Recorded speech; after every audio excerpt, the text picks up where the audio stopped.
All right, welcome back. And today we are going to do a tree problem. It's called number of cousins. So let's read the problem here. Given a binary tree and giving a node value, return all of the node's cousins. Two nodes are considered cousins if they are the same level of the tree with different parents. You can assume that all nodes will have their own unique value. Okay, cool. So if we get a number, there's only one node. All right, so then the starter code, they give you what a node is, and then they also give you a solution class where you have to list your answer right here. And then this is an example they give you. So if they choose 5, then the cousins are 4 and 6. If 3 had another child like a 7 here, actually I drew it. So here, as you can see, if we cared about 5, then this cannot be a cousin, but this guy and this guy is a cousin. So the answer is 4, 6. Yeah, so that would be the answer. So how do we get there? How do we get to that answer? Well, so the key here is there's nothing magical. It's mostly just keeping a few values in memory and then using those values to get to your answer. So what do I mean by that? Okay, so once you have a value, you first have to find it. You have to find which node. So imagine if 5 was was the node that I care about. Then what I do is, first of all, I have to search for 5. I go here, I go here.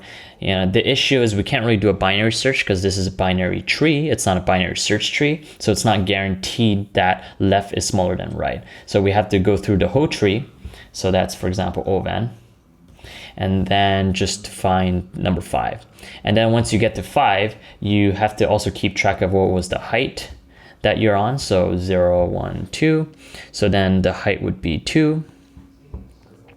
And then the parent, who's the parent? The parent would be 3. And then you have to make sure you keep track of the parent. Why do we care about keeping track of the parent? Because you want to return all of these kids except for this one. And how do you distinguish this one from the other ones? You have the same parent. That's it. So that's pretty simple. So how do you get the height? So like I said, first you do the first pass, you find your node. So let's have a function called find node. And then find node will give you your height, which is here in this case 0, 1, 2. And then the parent would be 3. And then the second one would be like, the second function would maybe be like get cousins. And by getting cousin, what do you do? What you can do is you could just do a depth first search, just go everywhere. And then you always keep track of the height. So for example, if your height is at 0 and then 1 and then 2, if you know your height is at 2, then you return. So you return this value, you pop it off, you go back to here. You would want to return this value, but you realize your parent is 3, so you don't return this value. So then you get 4 and 6. Yeah, so that's pretty much how you do it. And there's not much to it. So I think coding it is where the difficult part lies. But let's talk about time complexity real quick. So the first thing, find node, that is O of n, because you have to go through the whole tree anyways. Get cousin, you also have to go through the whole tree. So it's also O of n. And then for the space complexity, you have to keep track of like a whole stack. So whenever you do depth first search, you basically have a call stack, and the max call stack that you can get to is the height of the tree. So space would be O of h, where h is the height. If it's balanced, then it's log of n. If it's not balanced, then it's O of n. All right, cool. So let's code this up, shall we? Remember what we said? We said find node and get cousins. Let's write these two functions. So first, let's do find node. Find node. So I put a double underscore because it's private functions. You don't really need to do that. It's mostly for like classes, reading purposes. It's not really that important. Anyways, okay. So for find node, I want to be given the tree. I want to give him the value and also the parent's value, and then also the height, right? Because we have to keep track of those variables because we want to return them later. So base case, whenever we do recursion, we always have a base case. If this is none, then I return false. Why? Because there's just the node is not there. And then if it's false, then it's just not there, right? So the question shouldn't allow you to do that, but just in case. Okay, just give me a minute here. I want to fix my indentation. All right, and then what is the other base case is if we found the value, it's the value that we care about, then we return the current height that we're on, and then also the parent value, right? And then if we don't see it, then what we do is we can just return the left side or the right side. So whichever you find a node, and because they're distinct, you're just gonna find one. So we go first on the left side. So self, we call find node. We go to the left side and then value, tree value, right? Because your current node that you're at now becomes the parent, and then you're gonna add 1 to the height. Cool. All right. So we have this guy, or we go to the to the right. So okay, find node tree. We go to the right, and then everything is the same. So easy peasy. Height +1. Okay, let's see if this is good. All right, that looks good. Okay, so now we have find node. Excellent. Now what we want to do is we want to get the cousins. That was our second function we wanted to write. Yeah, so same thing. We actually just do a depth first search, but then this time we output arrays or like values so that we can merge them together later. So I wrote a typo here. And then tree value.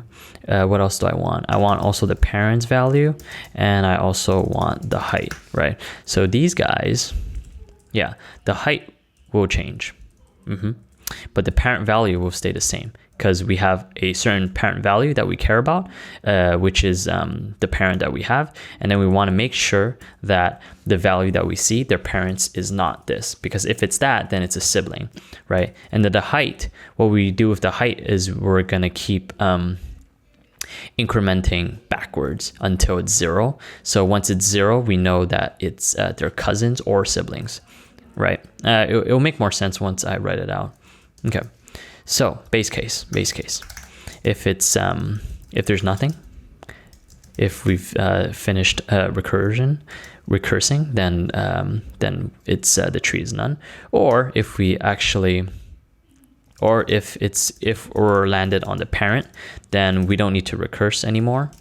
The reason why we don't need to recurse anymore, because it's either the node itself, the sibling, or if we go further down, they're not cousins because you're on a different height now. Yeah. Okay. So we just return an empty array, which we will merge. So then if the height is 0, that means we're at the perfect height. That means it's either cousins, siblings, or self. But we already took care of this here, so we won't see any self. So what we want to do, we just want to return the tree's value. So this is a cousin for sure, given that we have this constraint here. And then if it's none of these, then we just recurse on the left side and the right side. So same thing as before, but instead we call get cousins as the function. We go to the left, give the value, same tree, and then don't forget height. You gotta subtract 1 because you're going down. Once you're going down, you're going to a new height. Okay. All right, let's see if I got everything good. Okay, get cousins, I call this function. Okay, and then I also want to call it on the right side, get cousins. Okay, same thing, parent val, height -1, and that's pretty much it. And then for the cousins, what I want to do is I want to get the height and the parent from my find node function. So, self equals self find node. Okay. And then I'll put the tree, I'll put the value, and then let's see, the parent value, first of all, it's none in the beginning, and then the height, we start at 0. Okay, so now once we have the height and parent, all we have to do is return get cousins. Return self get cousin tree val parent val height. Okay, this should be good. Okay, let's test it out. We might find some bugs. Let's see, parent val is not defined. Line 34, parent val. Oopsies, yes, I do not know parent val yet because I called it parent. All right, run it again. Okay, cool. So there you go. We have the solution that we want. It's 4, 6, perfect. And then, yeah, so imagine if we also add a sibling to this guy. Imagine if the sibling, like we did on the picture, was like 7. We still will not get 7 because it's a sibling. All right, perfect. Excellent, excellent. And then we could try also, let's see, 4, which is this node. So we should get 5 and 7. Let's see if that is correct. 5 and 7, perfect. All right, so that's pretty much it. And I hope you enjoyed it and see you on the next one.